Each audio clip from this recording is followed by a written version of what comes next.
Very nice to be here this morning, and I'll get started. I just wasted 2 seconds. I first learned about failure when I was in 3rd grade. It was a shattering day when Sister Stella Marie, the nun from hell, slapped me in the face. I should have slapped her back. And she told me, if I didn't learn to pay attention, you're always going to be stupid. And so in a world that so narrowly judges a child by how well they could read or write, I was labeled stupid. But I worked very hard outside the classroom, and I had 23 jobs by the time I turned 22.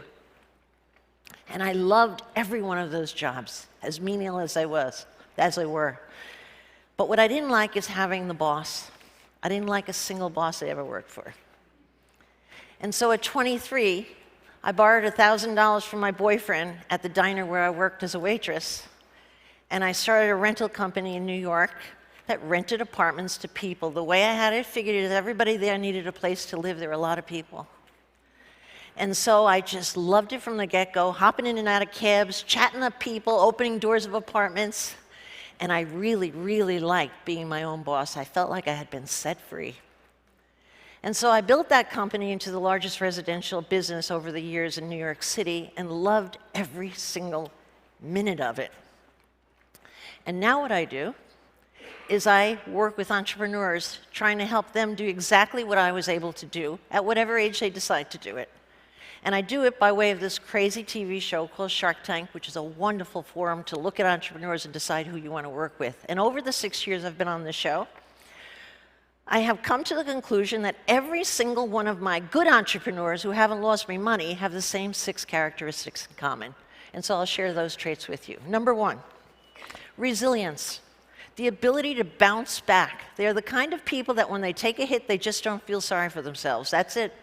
They bounce back up and almost have a low enough IQ to say, hey, guess what? Hit me again. I'm an asshole. A very good example of this is this lady here. Is there, yeah, oh, those are all a group of entrepreneurs. Sorry, I forgot to show you that slide. Moving on. This lady here is Kim Daisy, and what she does is she bakes homemade cakes with her mother in South Carolina, and she sells them online. She was selling 2,000 cakes a year when she appeared on Shark Tank. The night she was on the show, 55,000 people hit her website and closed it down within a minute, relieving one phone line that never stopped ringing. What did Daisy do? This usually demolishes an entrepreneur when this happens. All those lost sales, my God, what? Not Daisy. She immediately forwarded her phone line to my offices in New York and told me to go out and hire 5 actresses that could do a Southern accent. Smart. So what did we do for the next week? Hello, Daisy Cake. Yeah, this is Kim Daisy. We're all Kim Daisy.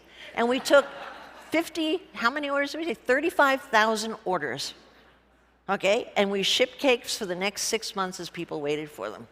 Amazing walking, talking example of resilience.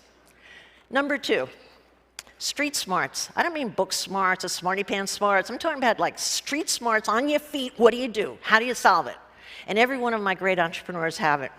Cousins Maine Lobster, I'll give you a picture of them here.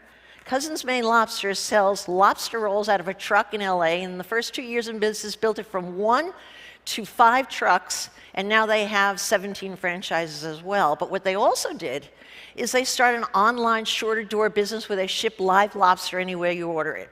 And they needed publicity to launch that second business. And so they invited Shark Tank out to witness them getting an award from the governor of Maine in their home state for creating 50 new jobs. They made that shit up and the governor went for it.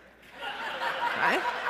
But when the Hollywood producer, feeling very self-important, came out and saw the gimmick they had ordered, which was they ordered 50 chef hats for every one of their employees, and I put that in quotes, and they branded on the front, cousins, cousins, cousins in red. The fancy guy got out there and he said, you know, they got to get rid of those hats. This is way, way, way too much. And Sabin, one of the entrepreneurs, coolly turns around and he said, I'm sorry, it's company policy. We never let our chefs take their hats off. All right, smart on his feet. Sabin is smart on his feet. Big picture thinker is number 3. I've never met a great entrepreneur who didn't see from the get-go the picture of where they wanted to go and see it in living detail. When I first met Tom and Chi, they were selling their business out of a tent in Cincinnati, and what they were selling were, believe it or not, they were selling donuts with grilled cheese on top. I thought, hey, that's interesting.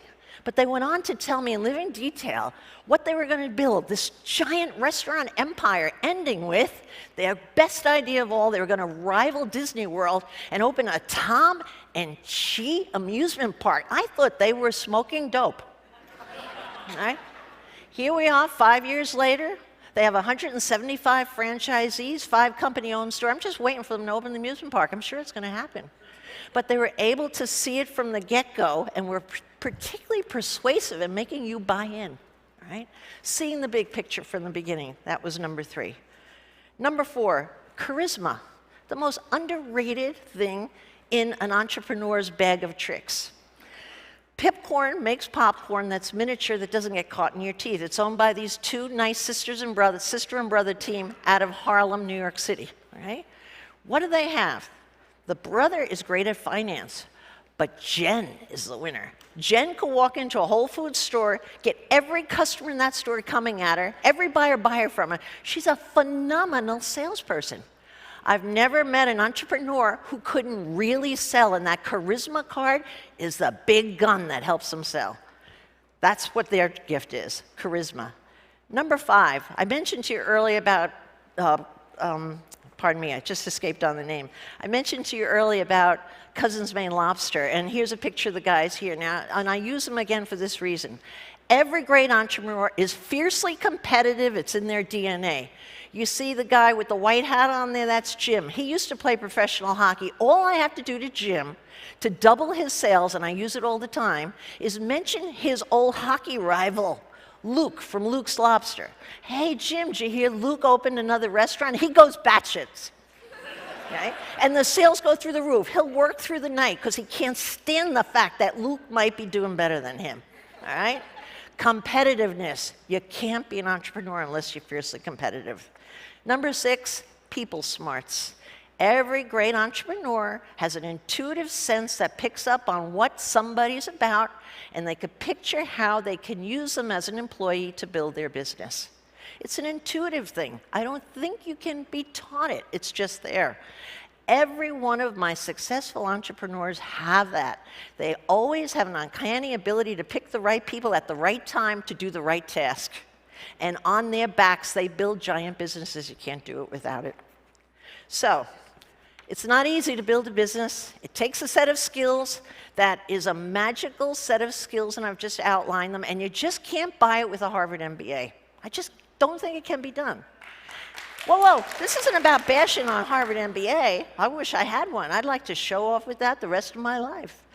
But what I wanted to say is, most importantly, there are so many kids in our school systems that are natural-born entrepreneurs with these naturally born gifts, and yet somewhere along the way, they start to think they're stupid or not smart enough to pull something out, right?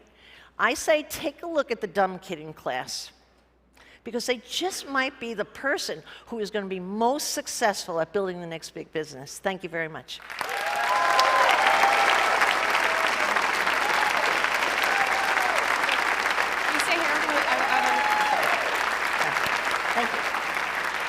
So Barbara, Yes. I have a question. So how would I know if I have what it takes to be, if I'm a natural-born entrepreneur? Oh, that's a setup question, by the way. We set this up.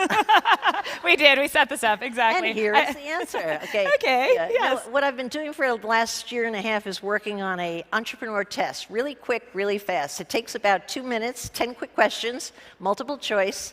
And I have it outside if anybody wants to find out if you're an entrepreneur. But don't blame me if you don't like the results. I'm totally convinced it works. I've tested it against my losers, my winners, the other sharks who are billionaires. I'm the millionaire. And I truly believe in the test. And it just takes 2 minutes to take. Fantastic. Thank you. Thank you so much. Thanks for the setup.